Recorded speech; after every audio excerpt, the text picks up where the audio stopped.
It's time for Michigan's newest sports talk show, Mitten Madness. And here he goes. Defense win championship. Michigan sports talk from here in Battle Creek. The latest stories, the biggest games, all across the Mitten State. That's not something you play with. Streaming live and on demand on the 95.3 WBCK app. Here are your hosts, Jacob Harrison and Da'Jzon Hughes. Hello there and good morning. It is Mitten Madness on 95.3 WBCK. Jacob Harrison and Da'Jzon Hughes set to talk Michigan sports for the next hour. We're going to have some fun doing so, especially when it comes to the Tigers. They are on a friggin' roll, and we'll dive into that first up. And then we got to touch on the stuff that's going on out in Ann Arbor with Sharon Moore getting suspended for 2 games, but not the first 2 games of the season. And we'll get into some other fun stuff throughout, picks at the end as usual. And speaking of as usual, how we start things. DJ, how's it going, man?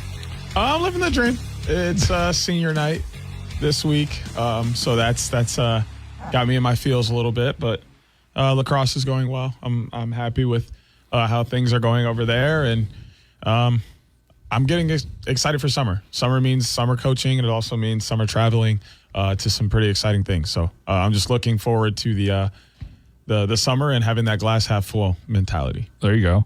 I got a fun weekend.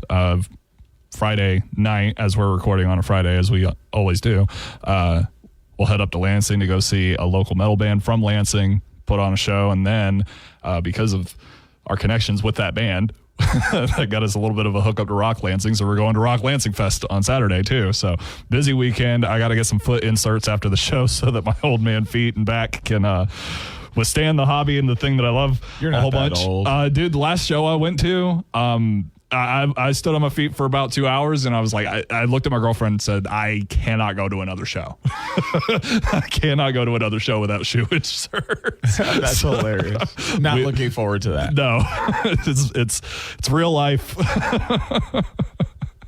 But yeah, we'll have some fun with that. Let's get right into things with the Tigers. They are, as we are speaking, because they do play the Rangers between us recording and you listening to the show.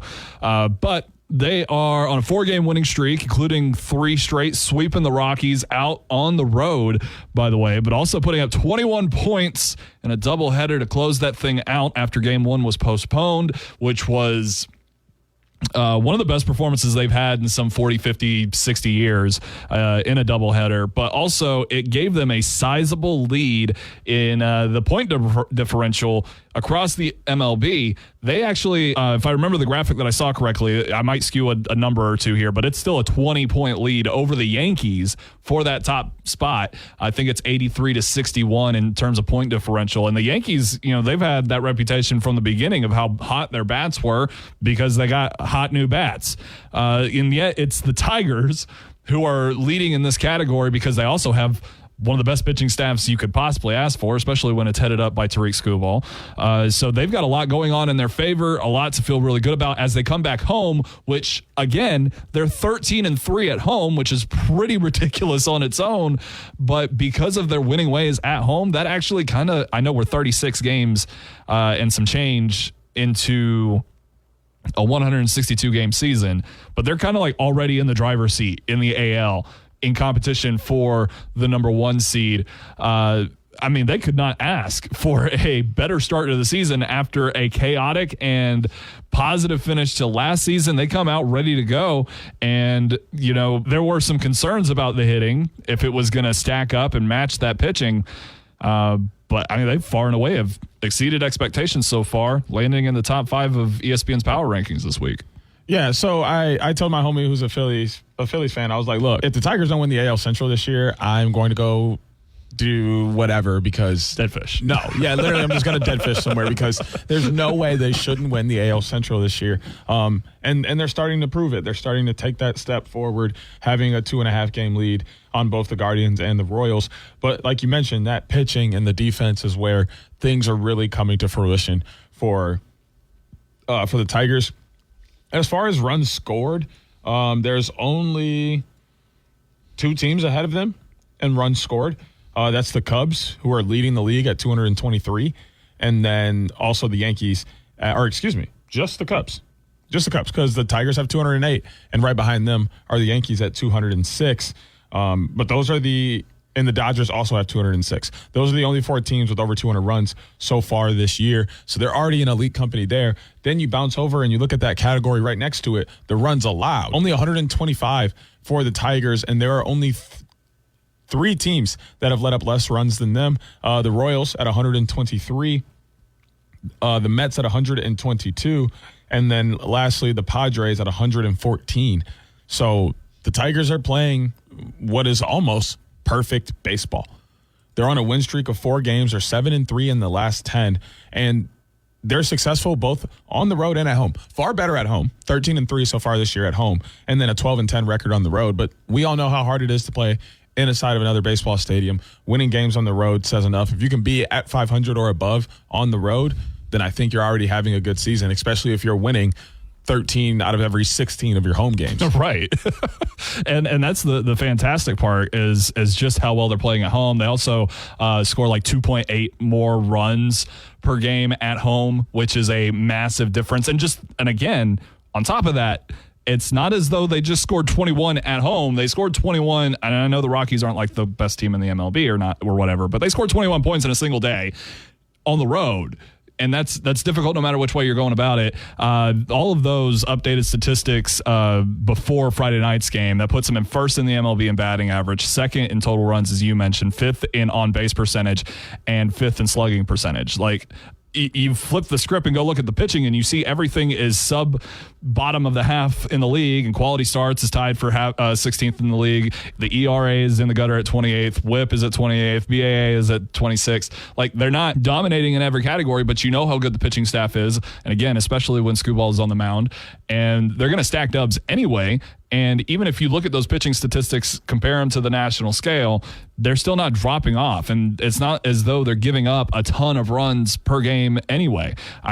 Here's the last handful of games, the number of runs they've given up. 1, 2, 6, 1, 2, 1, 4, 4, 4, 5, 0.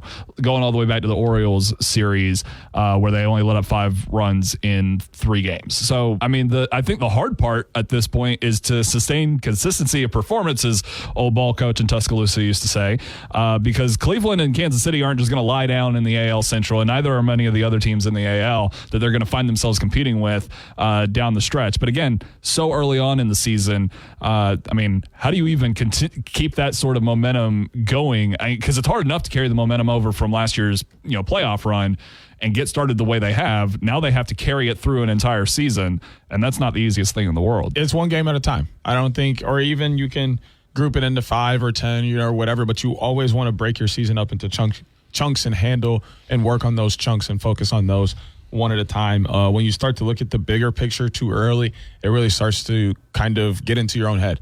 And you start to really overanalyze a lot of things, overthink a lot of things, when in reality, breaking it down to 5 to 10, 15 games, maybe 20 at a time, it really puts a lot of perspective at what's happening for you. Or you can even think about a game, like take it game by game, which really you want to take it 3 innings at a time, 3, 6, 9, win the first 3 innings, win the second 3 innings, make sure you don't lose the last 3. So, something of those scenarios. So it's those kind of mindsets that you have to have in terms of slowing everything down and really breaking it down to not necessarily a bare bones scenario, but a place that makes it pretty easy for you to focus on what's right in front of you rather than being distracted by what's literally almost a year down the road. Right. Or at least what feels like a year down the road. I mean, October's a long way 5 away. months, yeah. And that's only the beginning of the process. Like, it's tough to get that far because, and not that you're the ball coach, like you're spot on with the mentality you have to be able to sustain consistency and performance and all the things that go into being productive throughout an entire season, but especially in a season that's as long as baseball is. I mean, you have to have a patient mind to play the sport to begin with, I think. But when you start breaking things down into, one series at a time, to one game at a time, to one inning at a time, to one at bat at a time, those types of things, those really wear on your ability to focus, your ability to be patient and wait for the opportunities to come to you. And all those things are very, very difficult to do in a sport like baseball. And it's a big reason why I'm not very good at it, nor do I much have the patience to do much else with it. But looking at the schedule coming up through the end of May, it's a fun schedule in May, I think. You've got this home series with Texas, a home series against Boston, and that seems like a winnable series as well. Then you get on the road with Toronto and St. Louis, come back home for a 4-game stretch against Cleveland, and then you'll also bring the Giants up to town from San Francisco before closing out the month with a road trip to Kansas City. So 2 huge series within the division in there as well, but also some fun stuff there with Texas and San Francisco, Boston and Toronto as well, especially for the home crowd. Yeah, I mean, I think that there's going to be some fun series coming up and a chance for them to continue to play well. They're playing at home. I think that's the bigger thing for them, is that they continue to play games at home, which has boded well for them so far this year. 13-3 is impressive, and if they are able to keep this momentum over the next couple of series while they're here at home, once they do head back out on the road when they'll be taking on the Blue Jays, which isn't too far from home, they may be able to have a little mojo to keep them winning. They I think it's just further proof. Like, if you can get out to Comerica Park and watch these guys, you should. Ticket prices are pretty reasonable. I think the most expensive game so far in May is going to be Game 2 against Texas Saturday night, and that's just because Jacob deGrom's on the mound for Texas, I wager. But, yeah, get out and support those Tigers, especially when they're at home. That's when they're playing their best ball anyway, so get out there and see them do the thing, and they'll continue on their successful ways, I'm sure, if they've got the backing of the entire community and the state. And I know everybody's excited that they are back in the playoff picture, just like the Lions were. Ton of pride in where Detroit sports are at. The Pistons seem to be back. Red Wings, they got some things to work out, but they're close. It's fun times all across Detroit sports. All right, we'll take a break and come back, and we'll get into this issue with Sharon Moore and the Michigan Wolverines. Another season, another handful of suspensions for coaches in Ann Arbor. We'll discuss it next here on Mitten Madness, 95.3 WBCK.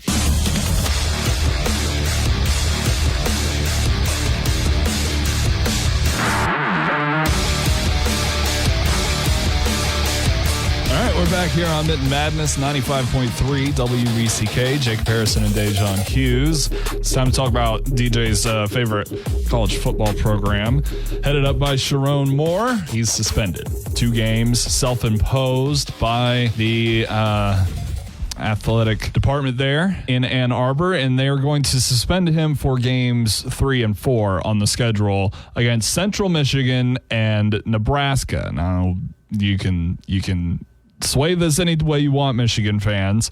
Those are not 2 of the most difficult games on the 2025 schedule, especially Central Michigan.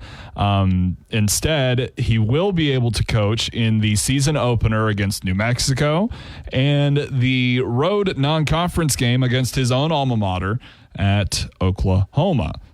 So this, of course, all stems back to the allegations against Connor Stallions and that whole thing. Everybody's got their opinion on it. DJ and I have exhausted that topic to death. And, more suspension, more specifically to that, ties back to allegations that he deleted a thread of 52 text messages. I'm going to be the first one to tell you, I don't remember the last time I deleted a text message that wasn't just an accidental send and an immediate delete. 52 is a little bit, suggestive. But nonetheless, all of that allegedly. Nonetheless, I think it's pretty flagrant to suspend your head coach for not the next 2 games, but 2 specific games that you don't mind him not coaching in. Not that I think you're okay with him not coaching against Nebraska, because Nebraska should be all right this year. That's a game that the Cornhuskers could feasibly be competitive in. But you are the Wolverines fan, DJ. I mean, your initial thoughts, your head coach serving a 2-game suspension this season. I think it's so funny that the 2-game suspension starts where all of this started at, Central Michigan University. That's where all the first real evidence of all this stuff happening came out. So for him to miss that game, I think is quite funny. But other than that, it's kind of one of those things that seems like, oh, well, maybe if we do it first, they'll leave us alone. Like, that kind of is just what all of these self-imposed sanctions have been, is kind of like, hey, if we handle this in-house, then the NCAA will just let it be. But we'll find out kind of what the NCAA is going to do about that whole situation. Personally, I don't like him, not coaching the Nebraska game. We were just kind of talking about this. Like, it's kind of egregious that you're just going to pick 2 games. So why not pick the first and third games, which really don't mean anything to you? Let him coach against Oklahoma and Nebraska. But I'm not making the decisions over there. I think it'll be okay. But now the big questions are who's filling his shoes during his, during his break while he's out on suspension. Who is going to be the acting head coach, interim head coach, whatever role you want to give them for the day. That's just kind of my question now looking forward. We kind of knew the situations in the past with Jim Harbaugh, what was going to happen. That was laid out to us very early, and we kind of all knew it was going to be a rotation of people. And then when it happened again, we knew that Sharon was going to be the one that was stepping forward as the head coach. So what's the plan now? My guess is as good as yours. And a lot can still happen. There will be some hearings and some decisions. The NCAA will take action on this once they have some other things that go on into the investigation on the Stallions case, which will come in June, early June. But there's also the opportunity. Well, I just lost that entire thanks, Internet. Lost the whole story in front of me. There is still a chance that the NCAA could add or support the self-imposed suspension. They could add more games to it, or they could uphold what Michigan chose, or they could just change it because it's not a given that the NCAA is going to look at Michigan and their obvious attempts to avoid Schromm or not being able to coach against Oklahoma, whether it's just because it's his alma mater or because it's a massively huge road game for the team early in the season. Whatever reasoning you want to put on, your keyboard there is fine, whatever. But pretty plausible chance that the NCAA says, okay, you can serve a 2-game suspension. We think that's fitting and just. It's going to be the next 2 games on the schedule. You don't get to just pick and choose. I could see them doing that. I would be a little bit surprised if they added to the suspension, because 4 games in a 12-game college football season is a lot, especially if I think what they're going to come out of that ruling is that a lot of what we said last year. I know a lot of people are, outside of the state of Michigan are still very upset about the whole scandal. But at the end of the day, what they did was unethical, but not against the rules. And that's, I don't know how you enforce ethics in a legal manner in such a situation as this, where, any precedent that you may have had is about a century old. I don't know how they're going to go after that, but is there something that the NCAA could do to make you feel better about it? Is there a line that they should not cross, that they may, see fit to cross? Where do you stand on what the NCAA might do in reaction to what Michigan handed back to themselves? Maybe, a couple more games, maybe, but I don't see it going beyond that. I feel like they've taken way too long to decide anything.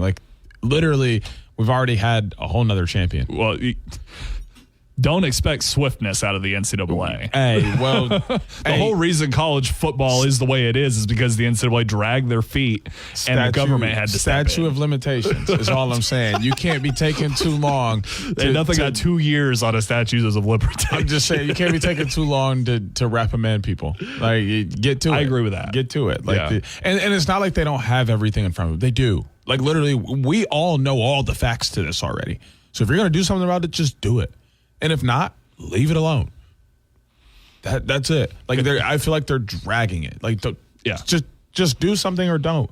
You have everything in front of you that you need. Maybe you need to gather a few more things, but this should be answered by the time the 2025 season starts. And it should be.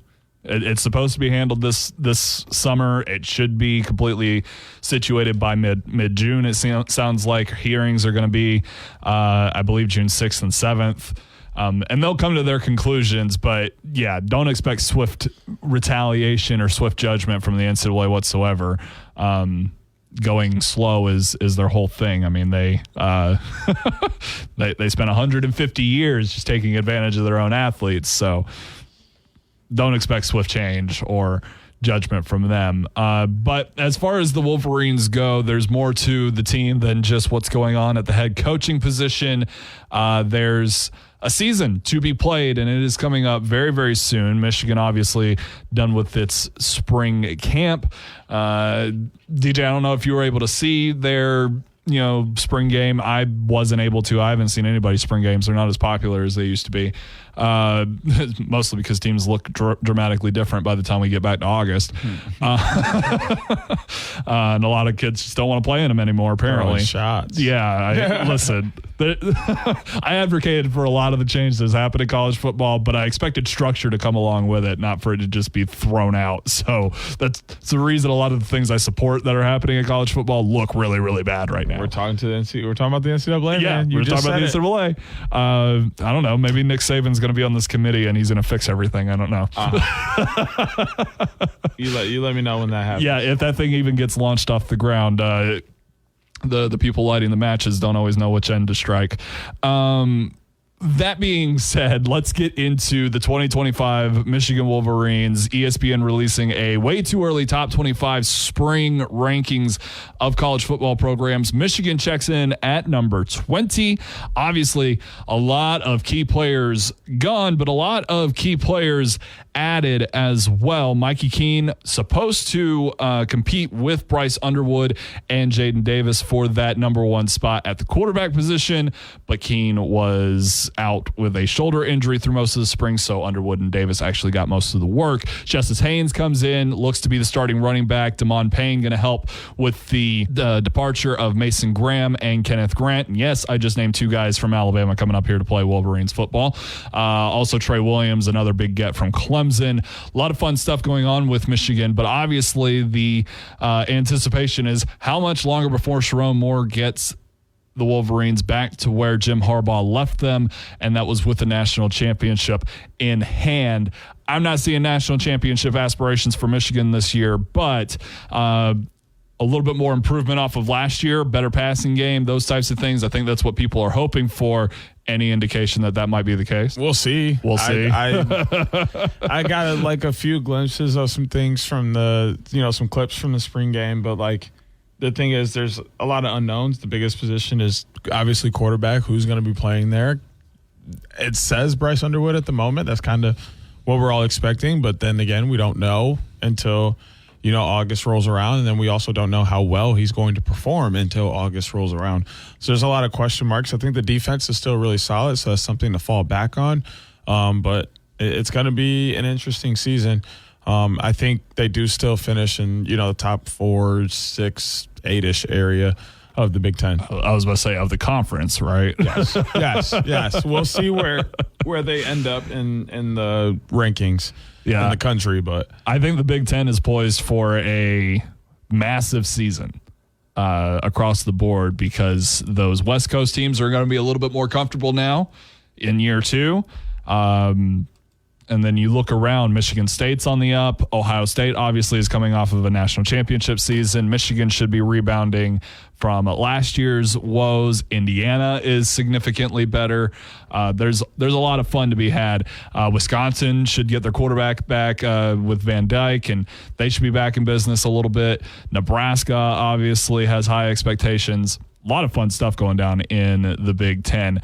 I was able to find that top 25 way too early ranking, so I want to run through that top 10 and ask you, well, maybe we'll do it on the other side, ask you if anything seems out of place there, because I think very quickly for me, it seems to be a little bit out of place. But we'll discuss that next here on Mitten Madness, 95.3 WBCK. Detroit sports fans, Wolverines and Spartans alike, this is your sports show, Mitten Madness, with Jacob Harrison and Da'Jzon Hughes on 95.3 WBCK.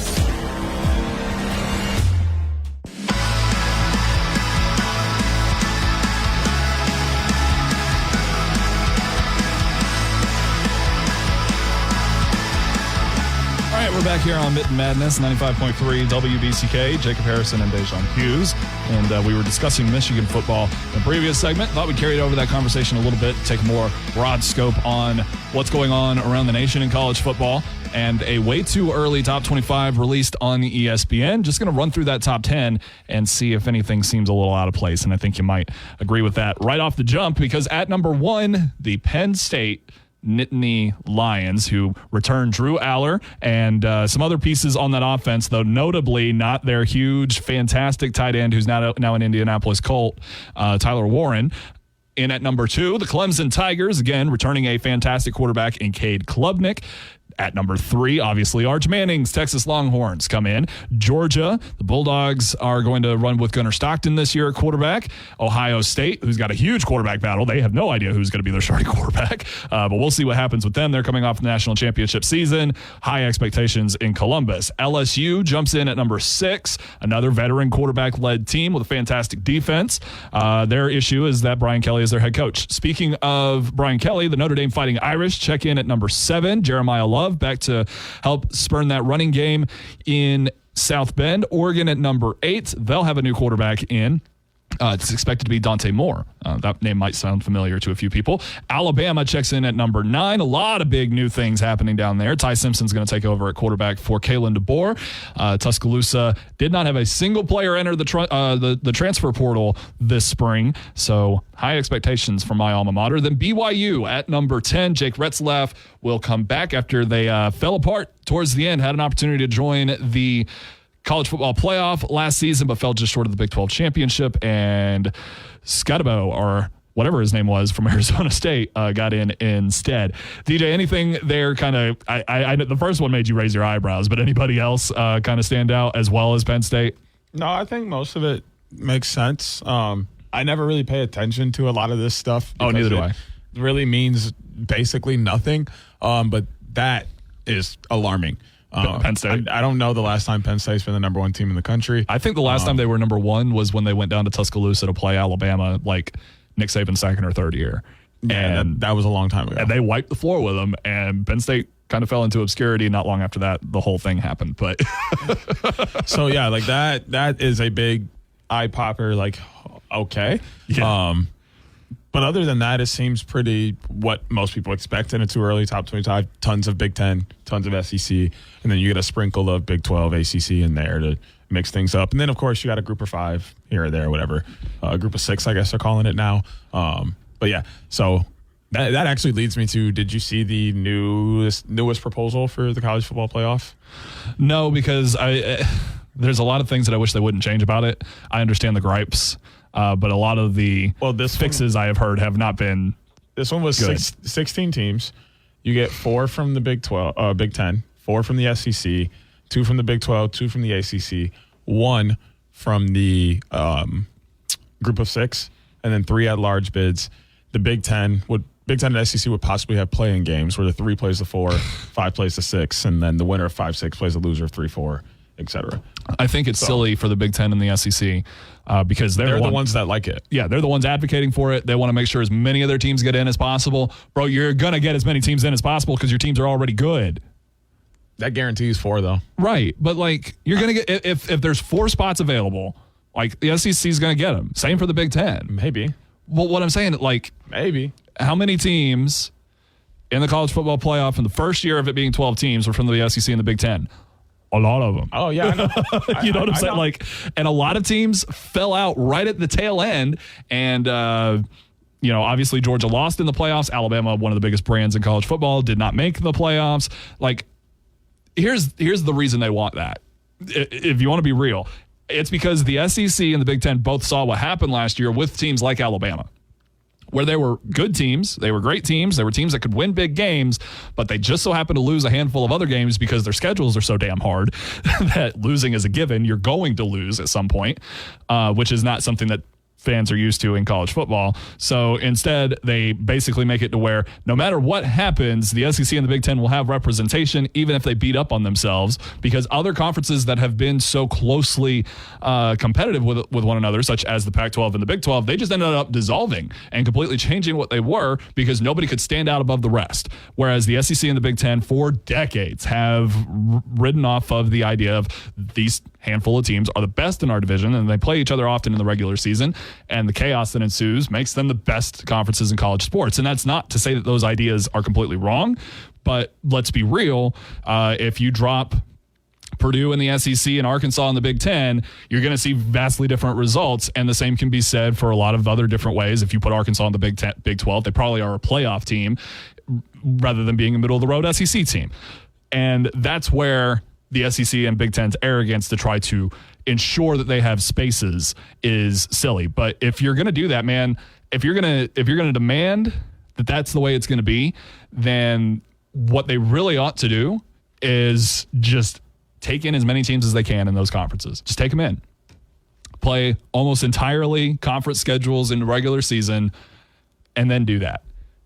Don't bring the conferences together until the postseason, because what's the point of playing anybody else if you're just going to guarantee yourself spots because you make the rules because you got the money? Why even bother? You want to talk about ruining the regular season? There's something to do it.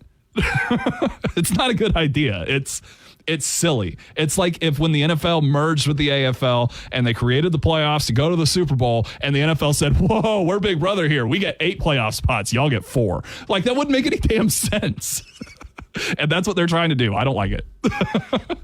I don't like any change that has been brought forth since the college football playoff happened, because there have been so many bad ideas. You know what I don't like? There's going to be change here. There is going to be change here. What a segue. I know, right? People, very sad, bittersweet moment. A lot more bitter for me. A lot more sweet for the guy across from me. Jacob's moving on to bigger and better things. Well, I don't know. There's not too much better than me. So there's that. He will still be around for high school sports, but for the most part, Jacob is leaving us here at Town Square. And that includes Mitten Madness. This will be Jacob's last show. Yeah, it's going to be my last show unless they pull some strings in the back so that, there's a little bit more compensation for doing it. But yeah, like DJ said, I'll be back for high school football. I'm not going anywhere too far away. What you might see me doing, though, is writing a lot more for other publications. Sports Illustrated, to be specific. There's a handful of sites that I am going to be able to write for going forward, and just get to stay at the house with my kids and my cats and write about football all day. That's all I've ever wanted to do. That's what I went and got tens of thousands of dollars of student debt for at the University of Alabama. So, I get to start all that next Thursday. Wednesday is my last day here. And then DJ is going to take over doing this solo more often than not, I would assume. But he'll keep you informed on what's going on with that. But I'm excited. And like I said, I'm not, going to be too far away once the fall rolls around and we can get back out to, those Battle Creek high schools and, call some games, because that's always been a lot of fun. And can't wait for that too. We're going to miss you here. I know. Everybody gave me like a smile and then a "you're a jerk" kind of reply when news started to kind of get out of the main office of what had happened. But I knew far before everybody else. Yeah, DJ knew everything. Not necessarily the specifics of it, but he knew I was not going to be here much longer months ago. But we'll tie a bow on that, and we'll come back and make our picks. But nonetheless, this show has been a ton of fun to do for the past couple of years. There was a time where it kind of added stress to the Fridays, and then it just got to the point where it was about the only thing I look forward to on Fridays, because at least we could just come in here and talk about sports, because that's the coolest thing to be able to do. To get paid to talk about sports on any form of media is I don't know. It's a privilege. It's not right. Otherwise, anybody could be able to do it. But anybody can do it. You just got to go to school for it. You got to pay your dues a little bit, and then they'll let you have the microphone whenever you want it. But yeah, we'll take a break. When we come back, it's time for our picks. And DJ wraps up a third straight friggin' season of kicking. We'll be back in just a second here on Mitten Madness. 95.3 WBCK.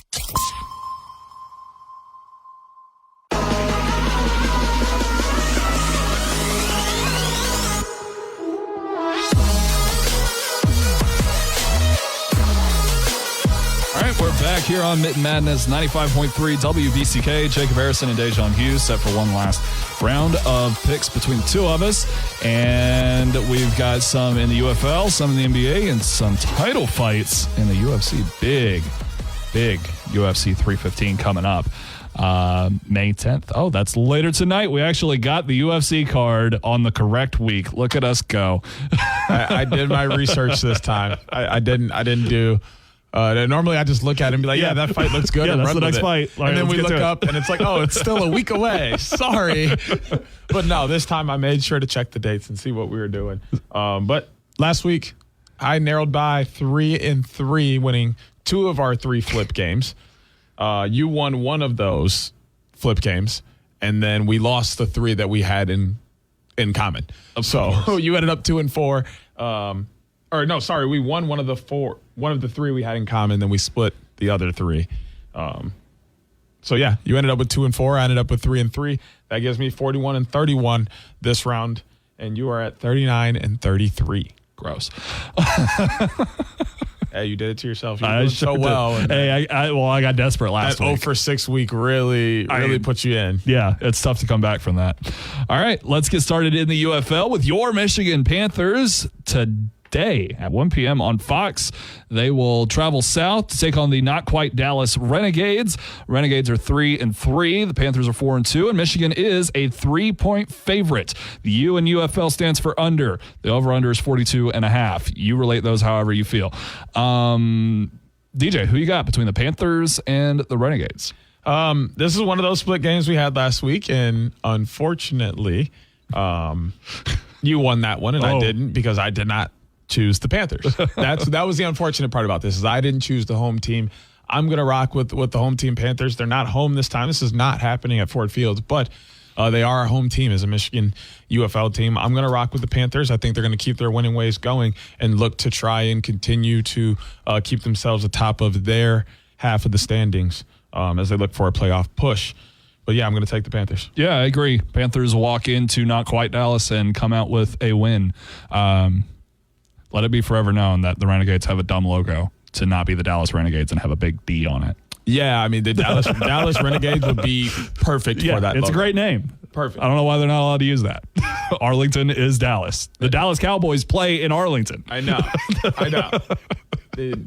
More things in the sports world that make no sense. But we're going to go over to one more game happening in the UFL this weekend. This one's going to go down on Sunday, May 11th, noon on ABC, ESPN Plus. The line opened up at 5.5-point favorites for your Birmingham Stallions, who are 4-2. Over under 38.5 for this line, and really we know what we're saying. Punch that under, my people. And the Roughnecks 3-3 coming into this game. Houston on the road at Birmingham. Does Houston have enough to come out with a Roughnecks type of win, or will the Stallions continue to stampede on? No, the Stallions are pretty good at home over there in Protective Stadium in Birmingham. They're pretty good there. So I think it's very uncharacteristic for them to be 4-2. I think they'll feel a lot better at 5-2. Yeah, I think they're going to be 5-2 as well.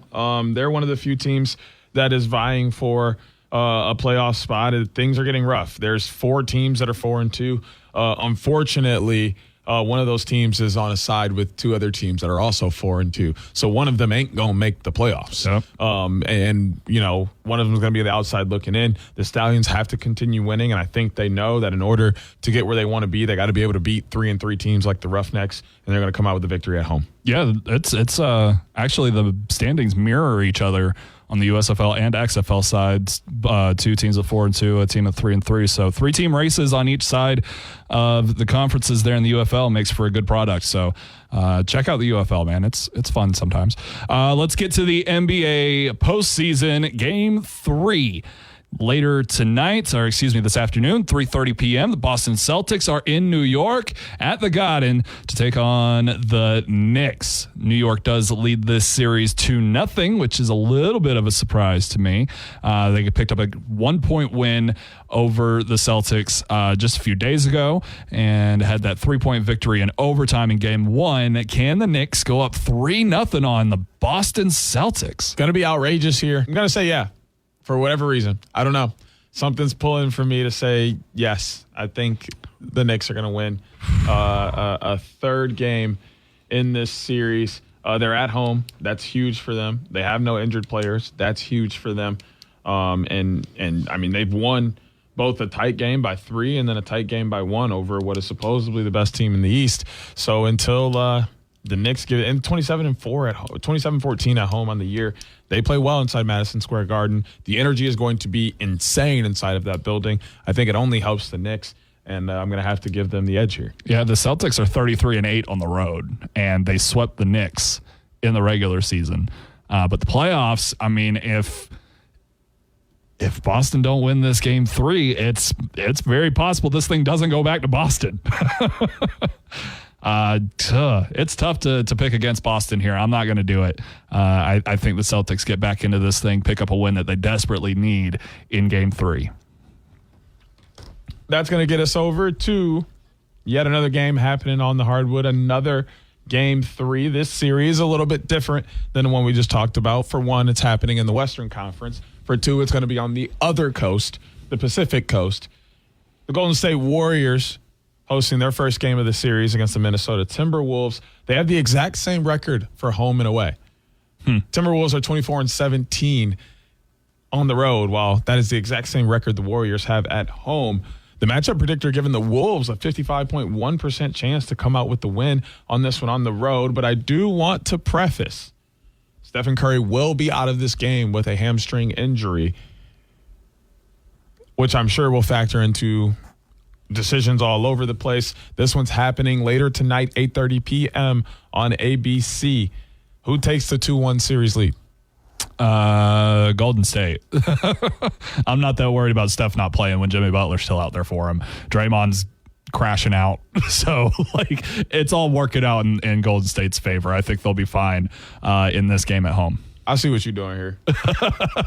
You're trying to take some chances, see if you can at least tie it up or something on the way out. You can't. It ain't happening. Because I'm going to tell you right now, the Wolves are winning this game. I mean, I ain't coming back anyway. I'm just taking the home team that still has a superstar to make up for the one they lost. Jimmy Butler ain't going to make up for Steph. I'm taking Ant and the T-Wolves. I think he's going to step it up and continue to play very well. We kind of saw how they ran away in game 1. And then I think just the emotions of Steph leaving that game and such kind of gave a little boost to the Warriors, who were already playing well in that game anyway. So, yeah, I think the Timberwolves will come out with a 2-1 series lead. I think for what it's worth, I think Minnesota very well is going to win the series. It's just, I don't know, a little bit of confidence there. Let's head to the UFC and let's check in on these title fights. 2 main events at UFC 315 in Montreal at the Bell Center. And first up on that is going to be the women's flyweight champion Valentina Shevchenko taking on Manon. You look, if you know her name, say it. I'm pretty sure it's Fiora.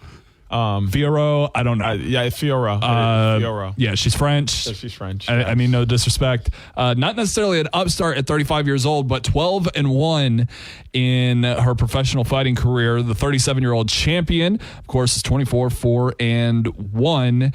And considering it's a name I know in the UFC, she's been champion for a good chunk of time. DJ, who you got between Shevchenko and Fioro? I guess. Fiorot is actually a pretty solid fighter. I mean, you can look at her metrics there. I mean, 5'7", 125 pounds, 65-inch reach. She's an orthodox fighter. Like, she is someone who can go pound to pound with just about any kind of fighter in there. But this one, title fights come down to experience.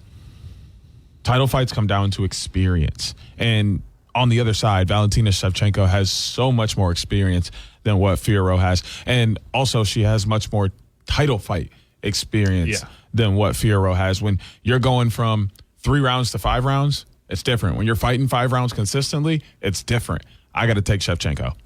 I agree with that as well. I will say everything kind of looks Shevchenko until you get to the money, and the bets are actually in favor of Fiorot, but the fight is also projected to go the distance. If this thing goes all 5 rounds, Shevchenko knows the tricks of the trade, and like you said, she's got the durability and endurance to head into 4 and 5 and still look really good. Shevchenko retains.